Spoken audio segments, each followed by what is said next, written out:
Bueno, a Manuel López Mestazo no hace falta que os lo presente. Conocido jefe. Que no lo conocéis ninguno. Si quieres bolsillo, Sí, dejártelo por no, no hay encima. presión. Manuel, el de la izquierda. El que tiene más pelo. Pedro Jesús Plaza, autor del libro. Este libro que tenemos aquí lo tenemos a la venta, ¿vale? Ese ramo de rosas que trajimos. Y Belén, profesora titular de la universidad, directora de la tesis de Pedro, sobre el que está basada el libro. El libro está basado en la tesis que Pedro realizó. Entonces, bueno, se presentó, salió a la luz en noviembre, hemos estado hablando, se presentó en Málaga la librería Luce y ahora es como su presentación oficial aquí en la biblioteca. Vosotros ya os sonará la historia porque siempre la contamos nosotras, la bibliotecaria, que a Pedro le tenemos mucho cariño, porque él ha sido un lector desde pequeñito. Claro, nosotros estábamos ahí, ya existíamos.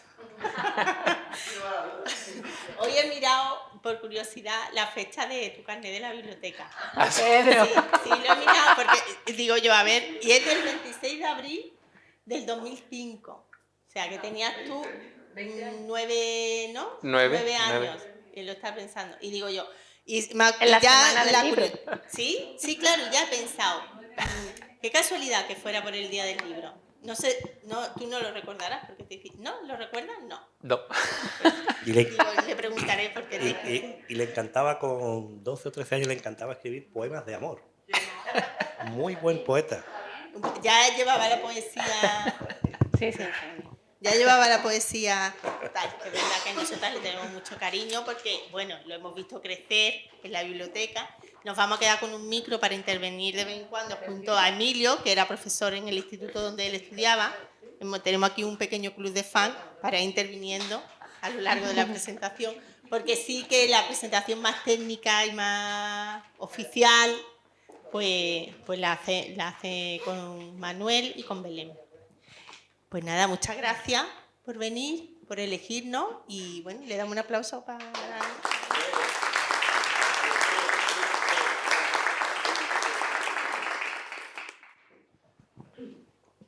Comienzo, por favor. Claro, bueno, yo prácticamente que seáis vosotros los que llevéis, diríamos, el relato en esta jornada, pero sí me gustaría darte las gracias, Pedro, siempre por tu implicación, por tu generosidad y la verdad que estoy muy contento de que podamos presentar aquí pues esta obra que parte de tu tesis doctoral y que es un estudio crítico del poemario Enemigo íntimo.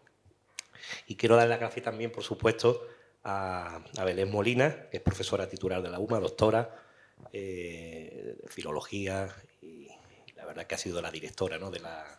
Bueno, en parte. Ahora hablaremos de lo intríngulo y de la tesis. De esta obra que publica Editorial Renacimiento. Y quiero darle las gracias también, porque debuta aquí con nosotros, y a María Posadillo, la representante aquí en Málaga, aparte de vecina de Laurín de la Torre, lleva ya muchos años aquí en el pueblo, y no tenía el gusto de conocerla, pero la representante desde no hace mucho de Editorial Almuzara, de Córdoba. Entonces ella es cordobesa, pero ya es medio laurina ya, o laurina entera. Muchas gracias por estar aquí también. Y por supuesto también a todas las personas que habitualmente son todo caras conocidas. Muchas gracias por volver, que ya hacía un tiempecillo, no mucho, que no nos vemos en las actividades y bueno, siempre una alegría de volver a hablar en este caso de poesía, que es lo que hoy nos ocupa aquí. Y nada, Belén, yo prefiero que comiences y de vez en cuando pues vamos comentando algo también, ¿te parece? Sí, claro, muchísimas gracias. Yo creo que vamos a hacer aquí un pequeño diálogo con Pedro, pero están todos los asistentes, por supuesto, invitados a intervenir en cualquier momento. Manuel, cuando quieras, interrumpes, porque claro, uno trae un guioncillo para más o menos seguir, que no se nos quede así temas interesantes, pero en fin, el tiempo es el que es también y a lo mejor esto toma otros derroteros. Yo lo primero que quería es darle las gracias a todos ustedes por su presencia, porque claro, esto es un acontecimiento. Yo la verdad que de ver tantas personas interesadas en un libro que no es un libro de creación, sino que es un libro de estudio y de filología, pues para los que nos dedicamos a esto, perdón, tengo que acostumbrarme al micro. Pues es muy importante, Pedro, yo estoy muy contenta. Bueno, Pedro es que donde va llena. Les puedo decir que su tesis doctoral yo me licencié en el año 95, en la Facultad de Filosofía y Letras. Desde entonces, como mi camino era la academia, pues he ido a tesis doctorales desde entonces de otras personas a las que yo iba pues para ver cómo era aquello para cuando me tocara a mí. Bueno, pues desde el año 95 que empecé yo a asistir a actos académicos de defensas doctorales, les puedo decir que la tesis más numerosa que llenó una sala entera de personas fue la de Pedro Plaza. Es sin precedentes. En esos años, yo ya no quiero hacer la cuenta, que van del 95 al 2024, en noviembre del 24, perdón, del 23. No puedo decir la cantidad de personas que estaban y todas con muchísimo afecto y con muchísimo cariño, además de admiración, que es fundamental. Entonces, bueno, pues muchas gracias por su presencia y por acompañarnos en este pequeño diálogo y, por supuesto, también al Ayuntamiento y a la Biblioteca por prestarnos este magnífico espacio y la oportunidad. Además, en esta semana tan de libro, ¿no? Que está bien que se vaya dando a conocer obras, no solamente de creación, sino también de estudio. Y ahora veremos, porque claro, los críticos también tenemos una responsabilidad en la literatura, porque claro, hay una gran pregunta: ¿qué es la literatura? ¿Qué es literatura? ¿Y qué no es literatura? Pues muchas veces lo que dicen los críticos que eso no es. Con lo cual, con la crítica hay que llevarse bien, los autores tienen que estar a bien y por otra parte pues tenemos los críticos una responsabilidad pues de que lo que va llegando a nuestras manos y le hacemos un acercamiento pues se pueda llevar con todas las garantías al público e intentar que tenga, digamos, hacerle visible lo que no se ve de la obra literaria. Es como cuando ustedes van a un museo y el guía, ustedes están viendo el cuadro y todos vemos lo que hay en el cuadro, pero ahora el guía les comenta este detalle que ustedes no habían reparado o les explica una intrahistoria del cuadro y eso les llama la atención porque les está explicando lo que no ven, aunque esté ahí delante. Bueno, pues eso es lo que hacemos los filólogos, en cierta parte también con los libros de creación, ya sea novela, teatro, poesía. Entonces intentamos mostrarle al público, también al que tenga interés, por supuesto, y el que se acerque a una obra con ese interés de escrutinio, pues que las obras son más de lo que se lee, ¿no? en ese sentido. Y bueno, pues ahí estamos educando criterios de lectores y también de futuros creadores, claro. O sea, un poco... Todo esto es un poco de defensa del crítico, porque la obra que tenemos hoy entre manos es de un crítico literario, no es realmente de un poeta, aunque Pedro lo es, y Manuel lo ha dicho estupendamente desde joven. Para darle ya la palabra a Pedro, voy a dar un último ejemplo que tiene también que ver con él. No sé, a mí me gusta decir lo que ustedes conocerán el mundo del fútbol, ¿no? Pues hay entrenadores que han sido antes futbolistas, ¿sí o no? Y son magníficos. ¿no? Y son entrenadores maravillosos y todo el mundo. Pero es que también hay entrenadores que nunca han jugado en un equipo de fútbol. Quiero decirlo también. Y son excelentes entrenadores. Lo que quiero decirle es que con Pedro tenemos la suerte de que es crítico y también es creador. Es decir, él es entrenador y también ha jugado al fútbol. Y además muy bien y muy bonito. Entonces, esta vena, ¿no?, poética y esta vena de autor que tiene Pedro, pues se trasluce en su obra crítica. Es que no podemos... Y nada más que tienen que leer el título del libro. El título del libro que tenemos entre manos, ese ramo de rosas que trajimos, que hace honor al verso poético y luego, claro, el subtítulo académico, estudio crítico total del poemario, tal, pero bueno, que veamos ese pórtico de poesía que ya es señal de identidad. Y yo que he estado al frente de su tesis doctoral, el índice se puede recorrer perfectamente a través de poesía, y no solamente en su tesis doctoral, sino previamente en los trabajos de ensayo académicos que se hacen, tanto en los másteres como en el grado. Se hacen trabajos fines de estudio que son un poco ensayando, ¿no?, cómo hacer un trabajo académico. Bueno, pues leer los epígrafes de Pedro y los índices de Pedro es como leer una novelita ya desde las primeras páginas. Bueno, y sobre eso pues en algún momento también hablamos. Bueno, nosotros tenemos la suerte de tenerlo en nuestro grupo de investigación, Andalucía Literaria y Crítica, de la universidad, en una rama que tiene que ver mucho también con este libro. Y porque de eso también le vamos a preguntar, que es sobre las relaciones entre la tradición y la modernidad. Es decir, todavía, ¿qué tienen los clásicos que decirnos a través de los poetas de hoy? Y cuáles son un poco sus ecos en nuestro mundo todavía, resonando para saber y entenderlo mejor. Así que bueno, yo creo, Pedro, que podemos empezar hablando un poco de la prehistoria del libro. Ya hemos dicho aquí a todos que esto es fruto o es una parte de su tesis doctoral, pero claro, hasta llegar aquí hay un pequeño camino. Y bueno, yo quería preguntarte entonces, porque hagas un poco la trayectoria que nos vincula, así no hablo yo de mí, sino que ya hablas tú de mí, es mejor. Tengo que decir que yo he codirigido la tesis con el doctor José Lara, que ha sido nuestro maestro. Y que fue vecino de este pueblo también. Exactamente. Y bueno, la verdad es que para nosotros ha sido un placer trabajar, y también, yo siempre lo digo, Pedro ha sido muy autónomo, ¿no? Es una persona que es un estudiante de los que él va un poco por delante, aunque nosotros le vayamos encauzando y le vayamos marcando algunas pautas. Explicar un poco la prehistoria, háblanos de este título tan maravilloso, principal, y con eso ya, si quieres, podemos un poco ver cómo llegamos a este cum laude, y se desgajó de la tesis, porque la tesis tiene muchísimas más páginas de lo que ustedes tienen aquí. Hay un estudio que hace 4 o 5 libros como este.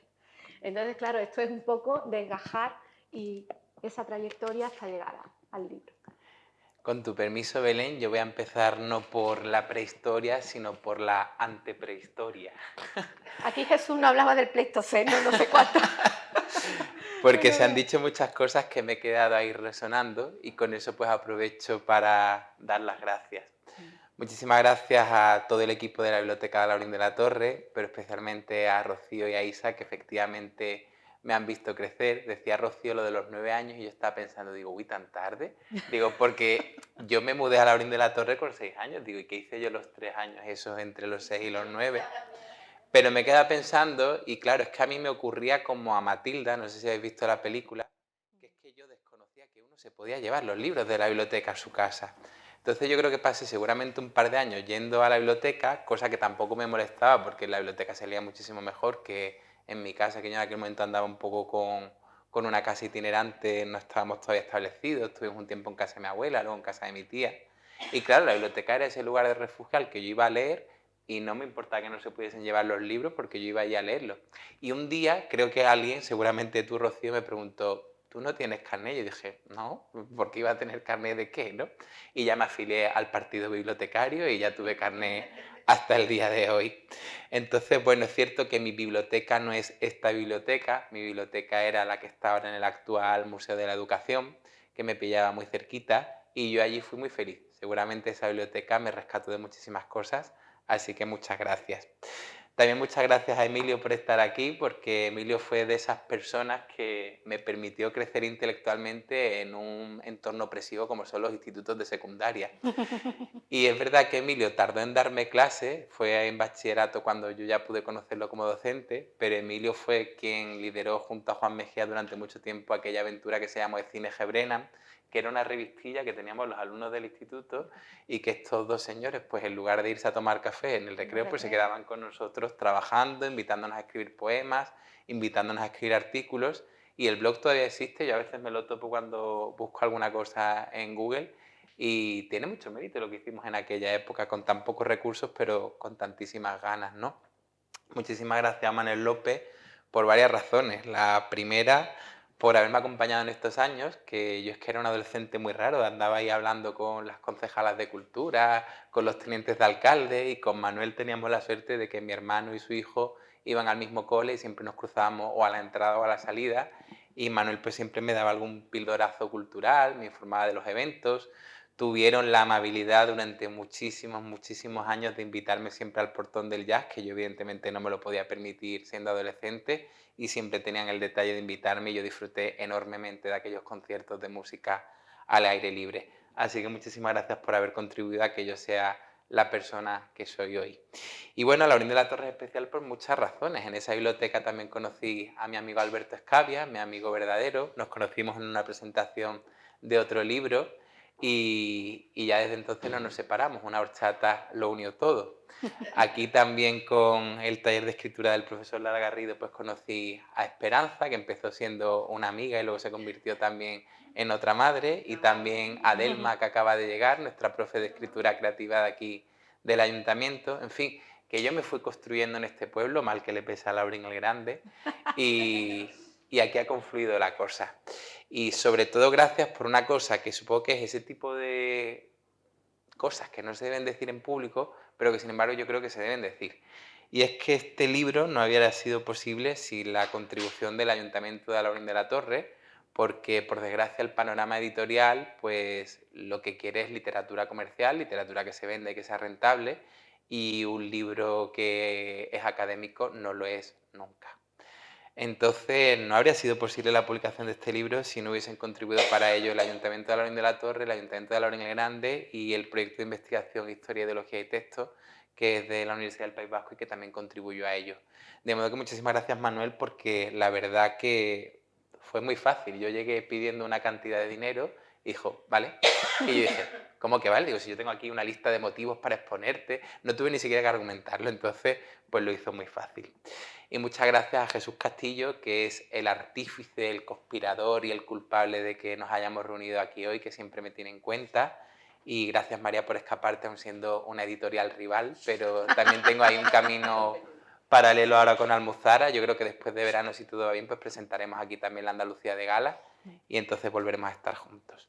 De modo, Belén, que yo después de estudiar con Emilio y el instituto y estas cosas, llegué a la universidad. Y siguió estando presente ahí la biblioteca porque yo tenía muy poquito dinero para libros y yo me saqué la carrera con las historias de la literatura de Albor, que eran de la biblioteca pero que habían pertenecido a ISA. Entonces ya lo donó todo cuando acabó la carrera y yo cogía esos libros y con eso me saqué yo también mi carrera leyendo allí Albor, que es de las cosas más bonitas que se pueden leer de historias de la literatura. Y yo durante ese recorrido académico pues tenía muchos intereses, me gustaba el teatro, me gustaba la novela, me gustaba la poesía, sobre todo la poesía. Lo que pasa es que cuando ya llegó el momento de decidirse por un trabajo de fin de grado, pues yo lo que no quería era hacer algo que otra persona hubiese ya hecho. Yo era perfectamente consciente de que yo no iba a decir nada nuevo del Quijote, ni iba a decir nada nuevo de los sonetos de Góngora, ni iba a decir nada nuevo de las comedias de Lope. Entonces dije, bueno, pues hago algo que nadie haya hecho todavía y por poco que consiga yo hacer, pues algo haré. Entonces yo había hecho un trabajo previo en una asignatura de segundo sobre los sonetos de la Zubia de Antonio Gala y me habían regalado Antonio Gala y su secretario el poema de Tobias desangelado, que es mi libro de poesía, me imagino que favorito. Y en aquel momento en el que el profesor Lara Garrido estaba de baja, pues Belén me acogió. Yo estaba huérfano y ella me dijo, no te preocupes, que yo soy discípula del profesor Lara, tú te quedas conmigo, yo te guío. Y nos pasamos pues 2 años conversando sobre el poema de Tobias desangelado. Y aquello es una cosa muy divertida porque una vez a la semana yo iba al despacho de Belén a hablar de un libro. O sea, era como un club de lectura, pero privado. Y claro, a mí eso me estimulaba mucho, ¿no? Con la posibilidad de que yo podía hacer lo que me diera la gana y luego Belén me corregía. Y me decía, no, hombre, esos títulos académicos no son, tienes que darle una vuelta y ocultar un poco la vena creativa. Yo ahora leo mi trabajo de fin de grado y mi trabajo de fin de máster y yo no sé ni cómo me dejaste tú ir a tribunal, ni cómo el tribunal dejó pasar aquello, ni tantas cosas, porque, en fin, aquello era más creativo que académico probablemente. Pero mi interés por Antonio Gala pues vino por ahí, por el hecho de conocer a Antonio Gala en persona, por el hecho de que me regalasen ese libro que leí de camino a Rumanía y por el hecho de que tú leíste también el libro y me diste muchas claves, porque yo lo que sabía es que ese libro era un libro de viajes, pero yo no me había planteado que era además un cancionero y que además había ahí tintes místicos como tú también señalaste. De modo que yo creo que en eso consisten los buenos maestros, en que te señalan el camino, pero luego te dejan andar el camino, te dejan darte tortas también, que está bien, se aprende mucho con las tortas y a veces son evidentes y se sabe que te la van a dar, pero te la tienes que dar por el camino. Y yo he tenido siempre mucha suerte, siempre he tenido muy buenos maestros y siempre he tenido muy buenos amigos y siempre he tenido muy buenos maestros que además se han convertido en amigos, con lo cual, pues un poco de eso va esta historia con Antonio Gala. Muy bien. Yo te agradezco siempre tus palabras, Pedro, pero bueno, en nuestro trabajo y en nuestra misión, ¿no? También, y desde la universidad pues tenemos que acoger y sobre todo cuando hay un estudiante con interés, hay que apoyarlo al máximo. Este libro entonces, ese ramo de rosas que trajimos, el estudio crítico total, yo eso te lo tengo que criticar porque un estudio crítico total, Pedro, No hay nada. nunca puede ser total. Pero bueno, da también sentido a la ambición de completud que quiere tener toda la visión de este libro. Entonces, es una parte de su tesis doctoral, no es todo. Y es una tesis doctoral muy innovadora, porque como él, lo mismo que ha dicho sobre él, que tenía que hacer un trabajo sobre algo que no se hubiese estudiado nunca, pues eso lo llevó a al máximo exponente en la tesis, porque evidentemente nadie había estudiado la poesía de Antonio Gala. Sí el teatro, sí la novela, había habido incursiones, pero nadie se había metido de lleno en la poesía de Antonio Gala, siendo que Antonio Gala siempre había escrito poesía, y eso se ha encargado él también de ir marcándolo bien en esa tesis doctoral, y marcando también los momentos en que Antonio Gala decidió hacer pública su poesía, porque era muy poderoso en ese sentido. Yo creo que luego hablaremos un poco al final sobre el concepto de la poesía y del pudor de Antonio Gala, ¿no? Sobre su poesía y en qué momento Antonio Gala decide hacer pública su poesía, de qué manera quiere que sea y cómo él ha ido reconstruyendo todo ese camino que estaba un poco oculto, a veces conscientemente, por el propio Antonio Gala, y cómo es algo que ha seguido haciendo, no solamente en su tesis doctoral, sino luego en ediciones tan bonitas como esos poemas de lo irremediable, que son poemas de Antonio Gala, que ha publicado Planeta, y que Pedro ha editado junto con el secretario de Antonio Gala, y que dan a conocer textos y testimonios inéditos de la obra de Antonio Gala.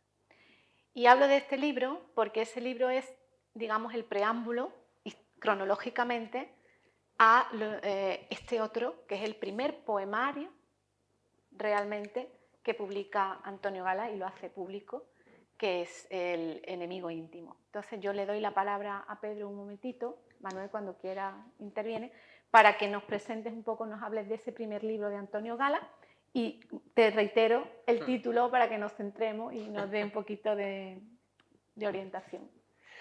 Efectivamente, por un lado, lo de estudio crítico total, pues respondía a una ambición evidentemente incumplida porque total no hay nada en la vida, pero yo creo que también tenía ahí un juego de palabras de que al final casi todo lo que yo hago es un tutum revolutum, ¿no? Es decir, pues a veces me da por estudiar autores españoles, otras por hacer cosas de traducción italiana, otras veces hago literatura y cine.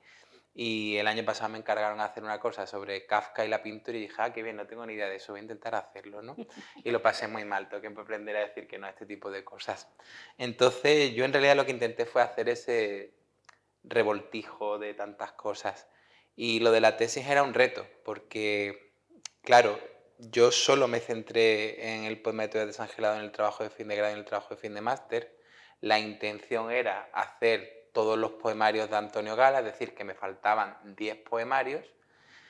4 años después y 600 páginas después, pues llevaba 4 poemarios estudiados y consensuamos de mutuo acuerdo que podíamos parar y que ya los 6 poemarios restantes, pues ya veríamos en qué momento y en qué lugar se estudiaban o se publicaban. Entonces, pues esos 4 poemarios hubo que elegirlos, ¿no? Y debatimos bastante cuáles eran los más convenientes. Finalmente pensamos que aquellos que más reflejasen lo de tradición y modernidad, que era un poco la línea en la que yo me movía o quería moverme, y que pudieran dar cuenta de ese universo poético oculto de Antonio Gala. Pero yo ahí tenía un resquemor, y el resquemor era saber que una vez que a mí me concedieron la beca para hacer la tesis doctoral, yo me iba a pasar mínimo 4 años, hay gente que se pasa algunos más, pero mínimo 4 años iba a estar yo con la tesis, y yo en mis adentros pensaba, jope, tampoco quiero pasarme 4 años para ser doctor en Antonio Gala. O sea, yo sobre todo hice la tesis pensando en que quería seguir formándome. Yo siempre he tenido muchísima necesidad de aprender, muchísima necesidad de estudiar, y yo quería continuar formándome como persona, y eso era la tesis. Pero saber de un único autor me parece que no era tan formativo. Entonces le dimos este enfoque de consultar la tradición española para poder seguir en la línea de los estudios de mis maestros, de Belén y de Pepe Lara. Y en ese sentido yo soy un poco bicho raro, porque cuando voy a los congresos de contemporánea no me tratan bien porque tengo bibliografía de los estudios clásicos y de los estudios del siglo de oro, y cuando voy a algún congreso del siglo de oro me dicen que es que estoy estudiando un autor contemporáneo. Entonces nunca termino de encajarme y siempre estoy ahí un poco en tierra de nadie. Luego nos pareció oportuno también conocer las relaciones que había con la tradición europea, y eso ha sido fantástico porque gracias a eso he podido leer a John Keats, a Rilke, a Gerard de Nerval y a un montón de autores que de otra manera no habría podido leer y que me han ayudado sin duda a entender mejor a Antonio Gala. Y por supuesto relacionarlo con la poesía contemporánea que había en aquel momento, porque al final yo creo que cuando solo eres capaz de mirar en un punto concreto, pues no tienes la imagen del dibujo total. Y el dibujo total para mí era necesario porque los mejores críticos que yo conozco de poesía del siglo XX son los que conocen todo ese siglo en su totalidad. Entonces, bueno, pues estas fueron las vías que abrimos. Luego también quisimos relacionarlo con el resto de la obra de Antonio Gala, y de ahí pues lo de presuntamente total. No solo fue este el primer poemario publicado por Antonio Gala, que lo publicó en 1950 y... En el 59 le dieron el acceso al Premio Donay de Poesía y por tanto se publicó en el 60. Fue su primer libro publicado, no su primer libro escrito. Había material inédito que parte de él se publicó en el 97 y parte del resto lo hemos publicado Luis y yo en el 23. Pero sí que es su carta de presentación al mundo literario, porque hasta entonces él había colaborado en revistas literarias de la época que probablemente a nadie recuerda, pero por ejemplo en Cántico en Córdoba, en Platero en Cádiz, en Caracola aquí en Málaga, en Arquero de Poesía en Sevilla, es decir, en revistas que fueron en su momento muy importantes y que dieron a conocer a muchos autores, pero que hoy por hoy no están en la red, en las hemerotecas es difícil de encontrar en muchas ocasiones y que por lo tanto es un material prácticamente desaparecido. Entonces, pues él pasó de ser un poeta más que publicaba en esas revistas y que iba a algunos recitales y actos culturales, a ser de repente una personalidad conocida, porque el premio Adonais es importante hoy por hoy, pero era todavía más importante en aquel momento. ¿Por qué? Porque hoy por hoy afortunadamente hay muchísimos concursos literarios, prácticamente cada pueblo tiene su concurso de relatos o su concurso de poemas, pero en aquel momento no eran tantos y sobre todo no eran tantos para poetas jóvenes, y Adonai siempre se ha señalado por rescatar poetas jóvenes y presentarlos al mundo. Entonces, pues él tuvo ese accésit, el premio grande se lo llevó en aquel momento Francisco Brines por un libro que se llamó Las brasas, y el otro accésit se lo llevó Luis Martínez Drake por un libro que se llamó La hierba, y que no ha tenido ninguna trascendencia. O sea, Martínez Drake era un profesor de filosofía que luego apenas volvió a publicar poesía. Brines sí, Brines pues ha tenido los premios más importantes de este país. Yo creo, sin embargo, que es un poeta mucho más sólido Gala que Brines. Entonces, en aquel momento, pues decidí empezar por Enemigo íntimo. Primero, porque fue lo primero publicado. Segundo, porque era lo único que estaba completo. que este ha sido uno de los problemas que yo tuve durante el desarrollo de la tesis y seguro que es uno de los problemas de cara a que yo presente mis resultados ante el mundo científico. ¿Por qué? Pues porque Antonio Gala no ha publicado de manera completa su poesía. La mayoría de sus libros están publicados solo fragmentariamente. Entonces, este libro sí está completo con 20 poemas que constituyen un monólogo dramático. El resto de libros de la tesis, es decir, La Acacia, Perseo, gracias, y Para Mirta, sonetos barrocos, solo se conocen fragmentariamente, y un poco en eso también hemos andado Luis y yo, en reconstruirlos y en ver qué poemas van dentro de esos libros. Entonces dije, bueno, voy a empezar por aquí, que voy a poder hacerlo todo bien, y luego nos vamos a las partes más inestables. Y fue muy bonito el propio proceso de escritura, porque yo había escrito un estado de la cuestión muy largo, muy aburrido, pero supongo que muy necesario en aquel momento para poder entender qué es lo que se había hecho. Y cuando empecé a escribir esto, pues yo ya estaba en Italia. Entonces fue muy bonito escribir este libro mientras vivía con Lorenzo Cittadini, uno de mis mejores amigos, mientras iba a Venecia a estudiar y a eventos culturales, y mientras viajaba por Italia. Y eran muchísimas las horas que trabajábamos. Lorenzo también estaba haciendo en aquel momento la tesis doctoral, y entonces teníamos jornadas maratonianas en las que nos poníamos a estudiar, a escribir, y ya luego pues nos ganábamos ir a por un dulce o a por una buena carne o lo que encartara ese día. De modo que en ese ambiente italiano empecé yo a escribir sobre Enemigo Íntimo, y claro, a mí me fastidió mucho cuando en la tesis me dijeron que era el capítulo que mejor escrito estaba, porque dije, joder, pues fue el primero, o sea, no he mejorado nada luego en el recorrido que vino después, pero bueno, seguramente es por eso, porque aquí sí que está la totalidad del libro. Quedamos escuchando a Pedro, que yo también un poco la garganta. Pero es verdad que siempre, Pedro, es bueno siempre recordar el contexto en el que surge esta obra, todavía en un contexto de lo que era el realismo social de la posguerra, y cómo Enemigo Íntimo ofrecía como una alternativa más lírica, más introspectiva. Es decir, el momento en el que surge. Y también me llama la atención cómo, a pesar de ser una obra de juventud, Antonio tenía entonces unos 30 años, 29, 30 años. Justo ¿no? 30. 30 años.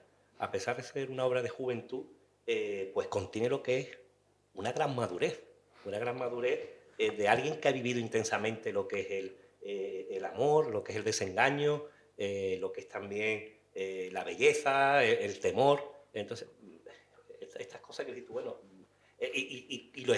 bueno, no sé si lo escribe, pero él está también un año en un monasterio que va compaginando, diríamos, esos retiros con la literatura también. Es decir, hay una mezcla ahí un poco...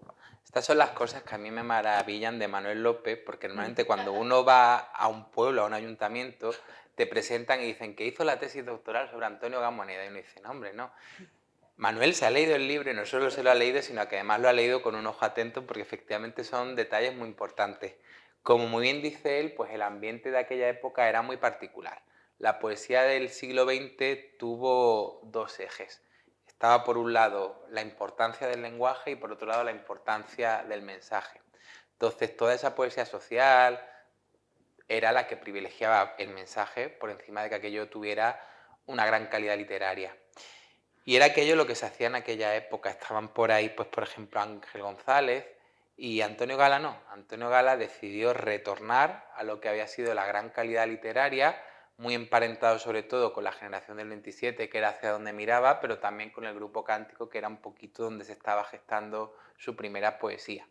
Entonces, pues como bien decía José Infante, que es quien hace esta observación primeramente, aquello fue iluminador en el panorama de la época. También Caballero Bonal, que es otro gran poeta, piensa que Enemigo Íntimo de repente pues es una iluminación en medio de aquel ambiente que era triste, porque estábamos ya casi a punto de que estallase la guerra, luego estalló la guerra y la poesía pues evidentemente se volvió más combativa, y en aquel momento pues destacó muchísimo ese libro, y efectivamente es un libro de gran madurez.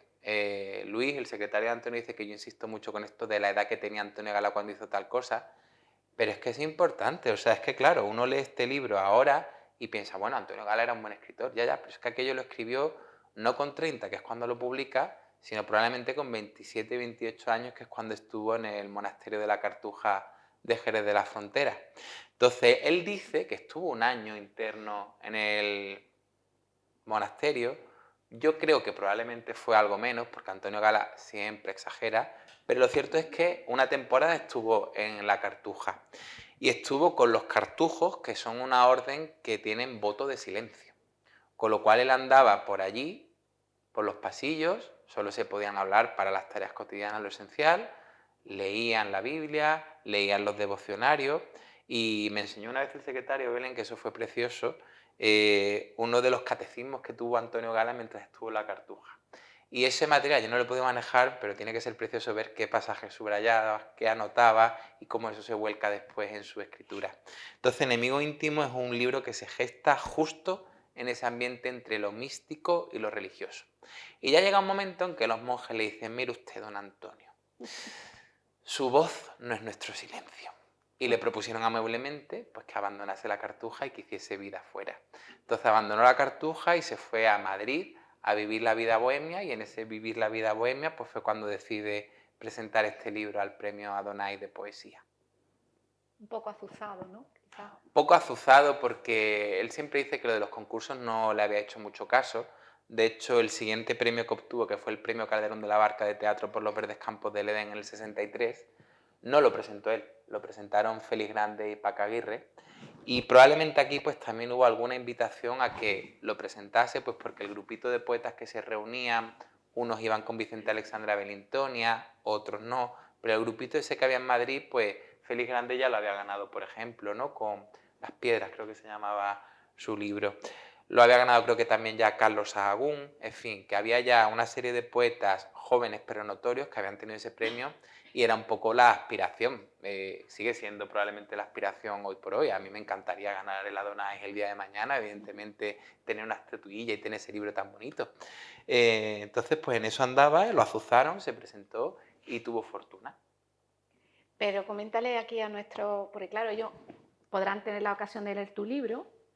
Que es muy entretenido, además. Sí, pero no, es cierto que se lee muy fácil, porque bueno, Pedro tiene ese don, ¿no? de escribir. Aunque yo le censuro mucho los adjetivos y le censuro muchas cosas, porque claro, se le va la pasión. Pero bueno, se nota, ¿no? Y esa pasión también es bonita, porque si no, no lo leeríamos con esa misma emoción, ¿no? Entonces, mi idea era que como realmente va a ser muy difícil que lean Enemigo íntimo.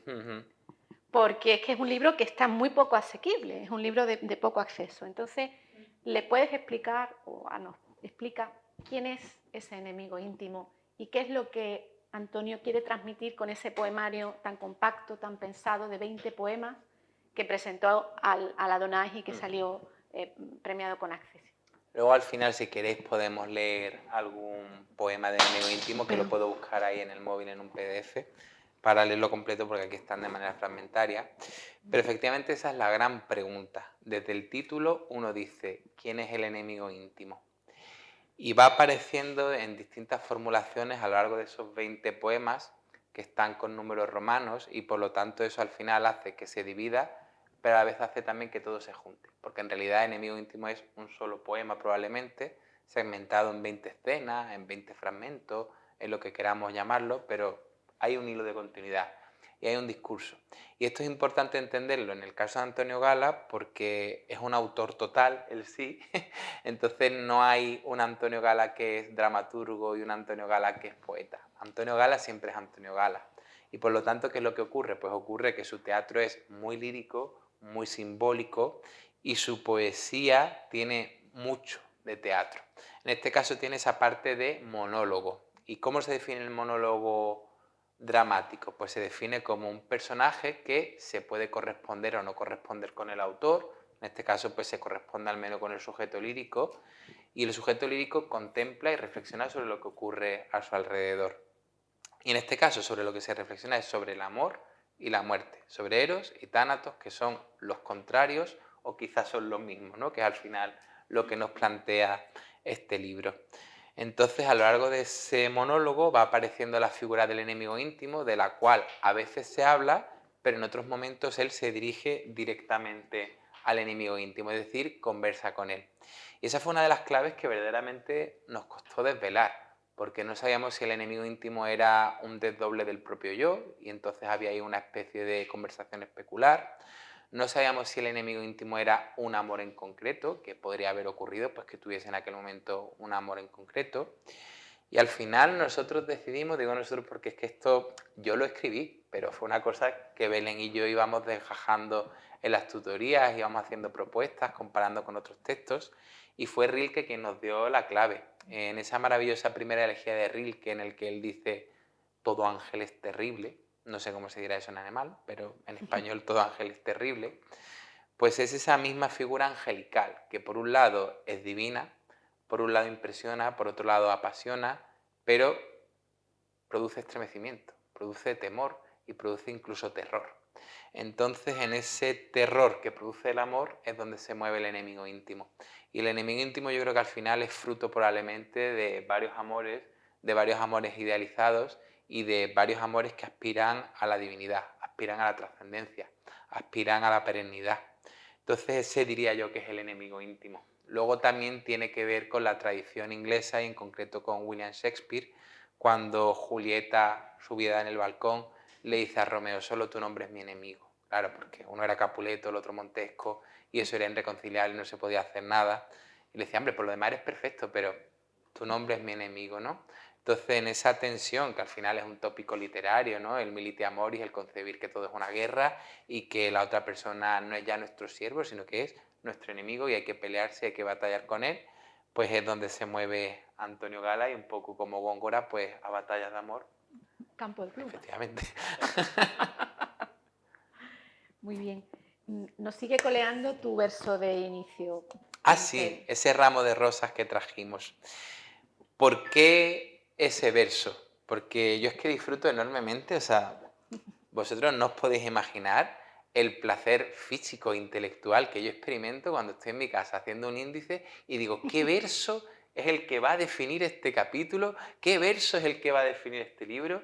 Y es una cosa que me encanta hacer, o sea, lo hago cuando estoy escribiendo artículos, lo hago cuando estoy escribiendo mis poemas, que siempre ando seleccionando fragmentos que citar, y lo hago incluso cuando en El Toro Celeste pues edito a otros autores y le digo, no, ese título no está bien, yo te voy a dar uno mejor, siempre sacado de sus versos, ¿no? Pero es verdad que me gusta ese ejercicio, lo disfruto mucho.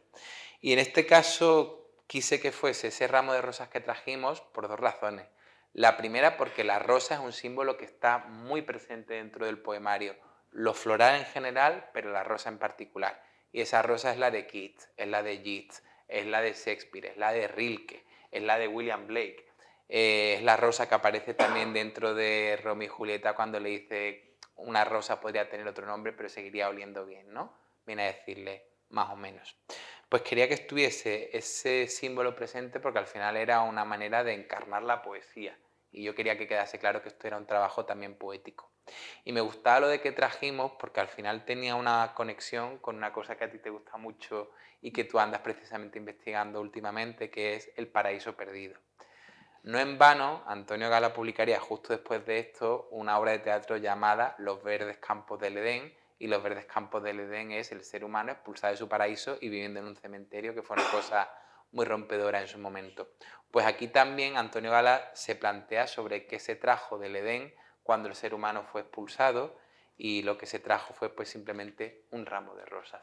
Entonces me gustaba esa idea de pensar en lo que se había perdido, de pensar también en el pecado original y aprendí mucho también en ese sentido, debo decir. El otro día estábamos viendo procesiones entre una Laurín y otra Laurín y hubo un momento en que yo recité un pasaje bíblico de memoria, ¿no? Y Cris, mi pareja, se giró y dice, ¿tú que eres ateo? ¿Por qué sabes la Biblia, no? O sea, ¿por qué sabes de estas cosas? Es que ya ves, yo dejé de dar religión en el colegio, creo que en segundo de primaria, es decir, que mi formación religiosa era muy básica. Yo además tuve el problema de que, como mis padres estaban divorciados, yo quería hacer la comunión, no por fe, sino por regalos, como todos los niños de la época. Y mis padres me dijeron, tus dos familias no se van a juntar nunca en la vida, así que no vas a hacer la comunión porque eso es un follón. Y ya está, pues no hice la comunión, con lo cual tampoco fui a catequesis y yo tenía esa tara, ¿no? Y sin embargo, pues la tara me la ha solucionado la filología, porque claro, en un momento en el que Antonio Gala dice miro la herida y sangra agua y sangre, y yo decía, uy, digo, esto, claro, es el pasaje bíblico de la lanza de Longino. Entonces, yo sé cosas del cristianismo gracias a Antonio Gala, para que veas tú las vueltas que da la vida, ¿no? Y eso pues tenía que estar también ahí en el título, que aquí había religión, y una religión muy bien digerida, y una religión muy poética. Así que, Belén, espiritual me estoy haciendo por tu culpa. Bueno, evidentemente, y así podrán también el público apreciar lo interesante de esto que he comentado antes de mostrar lo que no se ve, ¿no? Y cómo nosotros a través de los estudios, de profundizar en los autores ingleses, los místicos franceses, la propia tradición bíblica o la mitológica, en la que también se adentra Pedro en este estudio, pues podemos enseñar y los versos nos resuenan más y nos enriquecen más cuando están vistos a través del prisma de esta tradición y adquieren nuevo sentido en nuestra modernidad, ¿no? Entonces era un poco ese también el sentido, y creo que es la aportación de este tipo de tesis que hacen crítica viva. No es una crítica arqueológica que se queda ahí en un libro para el especialista que quiera, sino bueno, pues para el que tenga interés realmente en ver cómo funciona la poesía desde muchos puntos de vista y claro, si esos puntos de vista están enriquecidos con la perspectiva de la tradición, pues resuenan más y las miramos más, ¿no? Porque en esas rosas que trajimos y que Pedro ve la belleza y ve la poesía, pues también van las espinas. ¿Mm? Y es esa doble vía, ¿no?, de ese ángel, ese enemigo íntimo, de esa doble vía siempre la que Antonio va recorriendo en este poemario y a la que Pedro nos va asomando siempre desde esa doble, ese doble ángulo. Manuel, sí. Al hilo de lo que estás comentando, es verdad que el tema central del libro es el amor, pero no un amor como un estado idílico en ningún momento, porque Gala no idealiza el sentimiento amoroso. Y al final el libro es un constante entre lo que es el amor y el dolor al mismo tiempo. Sí, efectivamente, él viene a decir al final en uno de los versos que el amor y la muerte son acaso lo mismo, una sola enfermedad mortal, ¿no? Y tenía esa idea de que al final, que también es muy cristiana, ¿no?, que tanto el amor como la muerte son los dos rostros de Dios, y esto está argumentado de muchas maneras, desde una perspectiva teológica hasta desde una perspectiva sexual, ¿no?, que dicen que el momento de muerte del ser humano pues es también la petit mort esta de los franceses cuando se llega al orgasmo y demás, ¿no? Pues Antonio Gala tenía esa visión y lo que hacía era hacer primero una exploración del amor por separado, luego una exploración de la muerte por separado y luego una exploración del amor pero siempre supeditado a la muerte, ¿no? Parece ser que al final el tánatos puede más que el eros. Pero, perdona Pedro, Sí. un apunte. Pero es curioso que Gala no se presenta en el poemario no se presenta como una voz ya vencida, sino que al final él no renuncia en ningún momento a lo que es la belleza. Es curioso. Porque él tenía esta visión de que la belleza es lo único que nos salva. Es un verso que toma de John Keats y que dice que la belleza es algo que dura para siempre. Es decir, que lo que es bello es aquello que se eterniza y que sobrevive. Por lo tanto, su manera de intentar vencer al amor y de vencer a la muerte, justo veníamos hablando de esto en el coche de camino para acá, pues es construir belleza. Entonces eso era sin duda una idea que estaba muy presente en su poemario anterior, en Perseo, en el que él es un muchacho joven y va persiguiendo y buscando la belleza, pero que también queda ese pozo dentro de este libro, y cuando contempla los cedros le interesa porque los cedros son bellos. Cuando contempla el río que fluye le interesa porque el río es bello. Y cuando contempla la muerte o la putrefacción es porque también dentro de eso hay algo de belleza, una belleza distinta, pero una belleza que sin duda es eterna y que al menos nos hace preguntarnos por lo que hay alrededor. Entonces, quizá en algún momento la voz es triste, melancólica, nostálgica, pero no derrotada. Probablemente sí que siempre hay un poquito de esperanza, respondiendo al adagio latino de mientras hay vida hay esperanza, ¿no? Muy bien, Pedro. Yo quería, no sé cómo vamos de tiempo. 10 minutillos. Más bien. Sí, bueno, unas cosillas solamente porque ya hemos hablado del amor, de la muerte.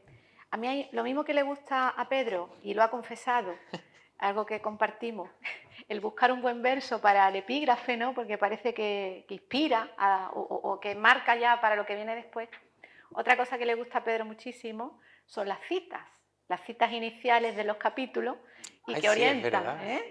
Entonces, nada más que la introducción tiene 5 citas. Yo lo he ¿A que pensado. sí? Lo he ¿A que pensado. sí? Es que llama la atención. En el segundo capítulo, que es sobre metodología de investigación, también hay 4 citas. Pero, bueno, y así en cada capítulo. Pero no tienen desperdicio, ¿no? Si realmente tienen la paciencia de leer el libro, tienen todo el sentido y están escogidas con un gusto extraordinario. Quiero recalar en algunas, Pedro, simplemente ya un Sí. poco para terminar, porque algunas de las que ya hemos... hay una que tiene que ver con las formas de leer, ¿no? de cómo se lee. Y de Alejandro Palomas has escogido unos versos que dice, ¿y leer qué es? ¿No? Ya que estamos en Semana del Libro, ¿y leer qué es? Lee quien intenta vivir más. Alargar la escucha, sentirse compartido, visto, parte de. Lee quien investiga su voz en el hueco de las palabras. Leer es dejarse habitar. Cuéntame qué sientes tú en tu habitación íntima después de leer con los ojos ya del crítico y del especialista. Es decir, vamos a simplificar y destilar ante el público realmente qué es lo que te habita a ti cuando relees Enemigo íntimo después de haber hecho este estudio tan profundo y decir, bueno, pues yo he hecho este recorrido y me quedo con... Yo creo que al final todo lo que estás diciendo, Belén, habla mucho de mis carencias y de mis defectos. Porque en el momento en el que yo veo un libro que es verdad que tiene tantas citas, me pregunto, bueno, ¿y esto de citar tanto, asunto de qué viene? Yo me acuerdo en el tribunal del trabajo de fin de grado que una de las miembros del tribunal dijo, pero si es que hay citas hasta en la bibliografía, es que eso no tiene sentido, ¿no? En este caso no puse citas por lo menos en la bibliografía, y ahí me contuve un poquito, pero tiene que ver con un ejercicio que yo hacía cuando era pequeño. Y es que cuando aprendía una palabra nueva, intentaba usarla en un texto, porque si la usaba la aprendía, si no se me olvidaba completamente. Entonces, cuando uno lee y simplemente lee, luego eso se olvida con el paso del tiempo.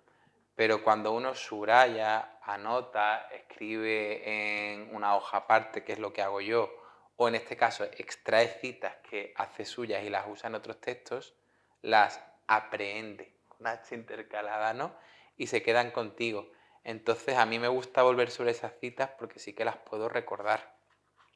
Y en cuanto a lo que me preguntas, que qué siento yo cuando leo o releo Enemigo íntimo, pues siento mucha felicidad porque vuelvo al mismo discurso. Cuando uno lee por placer, y siempre se lee por placer, pero de corrido no se detiene a reflexionar. Sin embargo, la crítica, la filología te obligan a reflexionar sobre lo que lees. Y yo creo que me entrego más al estudio de la poesía y no tanto al estudio de la novela, porque yo no sería capaz de hablar de una novela de 600 páginas, o sea, me perdería completamente y me pasaría la vida para comentar cada una de las líneas. Sin embargo, la poesía sí me permite eso. Yo creo que seguramente Enemigo íntimo del tirón lo habré leído 3 veces como mucho, pero cada poema a nivel individual, volviendo cíclicamente una y otra vez sobre él, sí que lo he leído muchísimas veces. Y me quedo cuando releo esos poemas con la satisfacción de algo que tú una vez me dijiste, y es que el gran reto del filólogo es explicar de manera lineal algo que está ocurriendo todo al mismo tiempo. ¿Por qué? Porque si vais al índice, pues yo hablo de aquí la Biblia, aquí la mitología latina y griega, aquí Juan Ramón Jiménez, aquí Rubén Darío. Pero luego eso en el libro no es así, es que en el mismo poema al mismo tiempo están apareciendo todas esas cosas. Entonces creo que me ha abierto la visión y me permite ver al mismo tiempo cosas que yo antes solo podía ver por separado. Por lo tanto, es como en esta película de La llegada, ¿no? Que aprender un nuevo lenguaje te hace ver una realidad distinta. Pues yo ahora siento eso, que veo una realidad distinta y esa realidad es la que Antonio Gala con 20 y tantos, casi 30 años, veía, y en ese sentido pues me siento muy feliz porque yo todos los días pienso en Antonio y pienso en que ya no está, pero no lo echo de menos porque lo tengo aquí y puedo volver siempre a él y me siento acompañado. Y eso es una cosa muy bonita. Yo que no soy un hombre de fe, pero sí que tengo fe en esto. Y me consuela en los momentos de soledad y me consuela en los momentos difíciles. Y es verdad que cuando tengo problemas pues trabajo mucho, pero porque me alivia la carga del día a día. Entonces pues siento todo eso cuando leo y releo. Muy bien, pues yo creo que es magnífico, ¿no? Este mensaje. Sí, sí. Podemos, si hay alguien que quiera preguntar algo, alguna cosa que quiera decirle a Pedro, pues es el momento. Yo mientras busco algún poema de Enemigo Venga, Íntimo muy para bien. despedirnos. Muy bien. Muy bien. Yo quiero hacer recordar una cosa. Cuando Que hice cortos con tu hijo. Eso también, pero que recuerdo. Que recuerdo a Pedro desde pequeño, que una vez en las asociaciones de mujeres se hicieron los relatos ¿Sí? y fue ganadores hace un montón de años ya. Sí. De hecho lo gané 2 veces, lo que pasa que la segunda vez que lo gané me dijeron, habías ganado el primero, pero como ya lo habías ganado el año anterior, pues te pusimos el segundo. Y dije, vaya. Y por eso te quiero dar la enhorabuena y mi felicitación. Gracias. Es verdad que aquella fue una época muy bonita. Yo esto no te lo he contado nunca, Belén, pero lo importante no fue que yo ganase un concurso de relatos, que me dieron un ordenador y todo, y aquello estuvo muy bien, y un lote de libros Yo fantásticos. lo sé porque cuando estuvimos preparando la ficha para el INUMI, para la Sí, tú literatura del encontraste nuevo todo milenio, que si entran en la web, entran en internet y ponen literatura del nuevo milenio, está Pedro Plaza fichado por mí, y entonces aparecían estas primeras incursiones, eso es la faceta de creador, no como crítico. Perdona, Pedro. Sí, ¿había alguna pregunta más? Sí, Mari, venga. Vamos a ver, normalmente las editoriales no acudimos a eventos editoriales de competencia, esa es la verdad. Yo vengo porque está Pedro, básicamente. Entonces, quería decir que la aparición de Pedro en mi vida, a nivel personal, ha sido como muy simbólica porque yo, como buena cordobesa, soy una enamorada de Antonio Gala. En mi biblioteca, desde que era niña, ha estado Antonio Gala presente, entonces me he sentido muy vinculada, ¿no? Soy una enamorada de su literatura. Y el hecho de que apareciera en Málaga de esta manera me vinculó con él, de alguna manera me abrumó y me pareció que era un regalo. Y la persona de Pedro es como muy, muy inspiradora. Y no solamente inspiradora, sino que cuando nosotros trabajamos con autores, los autores lo que nosotros hacemos es expandir pues, su experiencia, su vivencia, sus historias y llevarlas al mundo, ¿no? Pero lo que ocurre con Pedro es que normalmente se aprende con Pedro, es decir, es un aprendizaje, no solamente por lo que él cuenta o por lo que él transmite como creativo, sino porque se aprende. O sea, yo en los últimos tiempos estoy aprendiendo de los filólogos y de los filósofos una barbaridad, porque en estos tiempos que corren hace falta muchas experiencias de vida que nos vinculen con la literatura. Y entonces las personas como Pedro es lo que hacen, y hacen más grande la literatura, con lo cual es una joya que hay que preservar y hay que alargarla. Muchísimas gracias, Pedro. Gracias, María. Gracias a ti, María. Yo evidentemente estoy en desacuerdo con todo lo que has dicho. No, yo iba a decir, no podemos estar más de acuerdo. Pero lo aprecio enormemente y yo, vamos, a ti y a Almuzara en general le doy las gracias porque ha sido una experiencia editorial preciosa. Esto es una de las puertas que me ha abierto Antonio Gala y que yo sé que no está dado a todo el mundo que hace una tesis doctoral. Yo he tenido la suerte desde noviembre del 23 hacia acá de trabajar con Planeta, con Almuzara, con Vandalia, con Renacimiento, y han sido procesos editoriales absolutamente distintos, todos muy nutritivos, pero de lo que estoy seguro es que el libro que más va a gustar al público es La Andalucía de Gala, porque es el libro que conecta mejor con las personas. Lo tengo clarísimo, yo sé que un libro académico y que un libro de poemas nada más es complicado para un lector de a pie, pero La Andalucía de Gala, que es el libro por el que vosotros decidisteis apostar, tengo clarísimo que es el que va a tener más éxito y que nos va a llevar a muchas partes, entre ellas a Laurín de la Torre después del verano.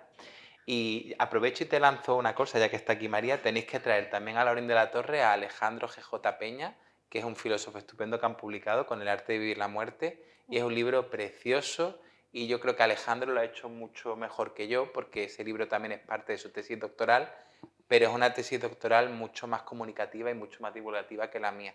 O sea, es un libro que se lee con muchísimo gusto. ¿Hay alguna pregunta más? No, yo le decía a Rocío que tome nota y compre el libro. Sí,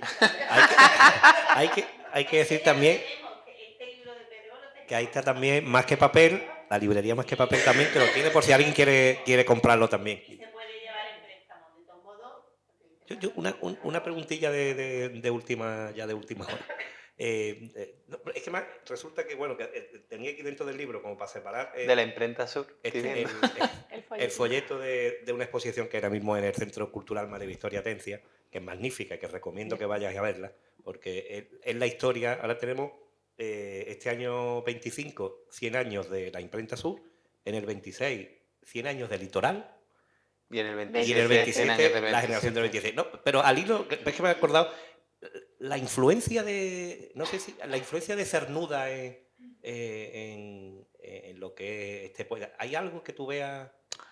Como decía antes, el 27, sin duda, junto al Siglo de Oro, la agrupación poética, no voy a decir generación porque si no luego la gente se enfada, pero la agrupación poética que más influencia a Antonio Gala. Hay Perdona, tres. yo te lo decía también por ese lenguaje nuevo que utiliza Antonio y que no sé, que recuerda quizá a autores como Cernuda, como Salinas. Hay tres fundamentales que influencian a Antonio Gala. Los dos primeros lo has dicho tú. Claramente Luis Cernuda, por dos motivos: por la homosexualidad, por la aspiración intelectual de su poesía y de su lenguaje, y también por esa creación de un nuevo universo poético y por la figura del ángel, que estaba muy presente en Cernuda como símbolo del hombre amado.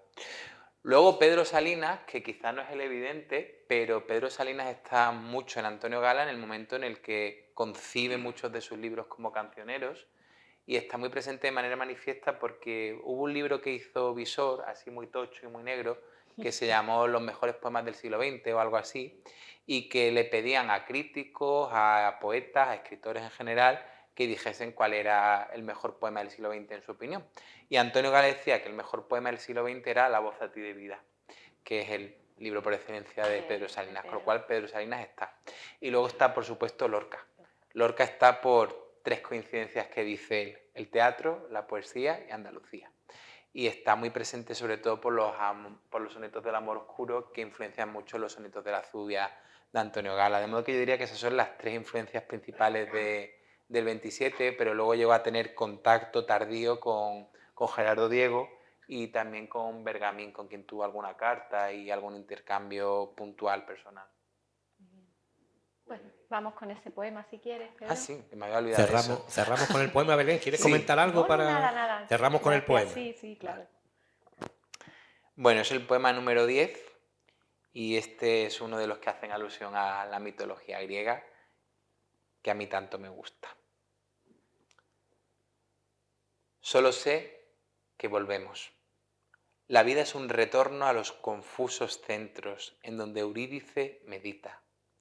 Malheridos venimos de muerte, caminando a tientas por los lentos corredores de esta larga agonía. El amor es una manera triste de sofocar el grito. La llama, el terso cielo, la fragancia del corazón de abril son un mensaje del seno paternal y su región en calma. De él, andando, nos apartan las cosas, como el pájaro nos aparta del trino, siendo el trino lo único que importa. Un rumor llega de adioses de las islas desmandadas. Llueven veloces dardos desde arriba. La noche es el camino exclusivo del alba. Mientras dura, se está de pie. Se muere de pie. Solo después viene el reposo. No sé yo si la muerte, ese gran fruto tan trabajosamente sazonado, es la resurrección, y hay unos dedos reales que apaciguan las heridas. Yo no sé si la muerte, la última puerta abierta, dará sobre el primer jardín de rosas incesantes. Quizás hemos perdido ya demasiada sangre. Languidece desencantada en este cuento la princesa y vuelve el rostro al encanto de ayer, pues es terrible estar a solas y conocer el secreto. Cuando el día se acerca me pregunto si es posible morir. Qué lejos veo la inicial ignorancia, la inicial rosa. No sé, preguntádselo a un niño. Él sabrá por qué alguien de repente pone a cantar a los cañaverales, porque el jacinto azul es un racimo de sonrisas, qué mente remunera la olorosa fatiga del romero. ¿Está esto escrito allí sobre el dintel inmóvil? No lo sé. Nuestra ignorancia es indiferente. Yo solo sé que volvemos.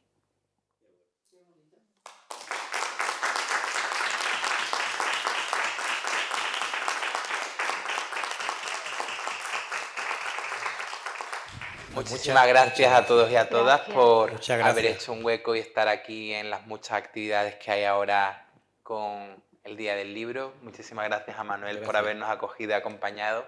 Y muchísimas gracias, Muy bien. Belén, por otra aventura más juntos. Muchísimas gracias, Manuel. Muy amable, sí. Hasta luego. Gracias.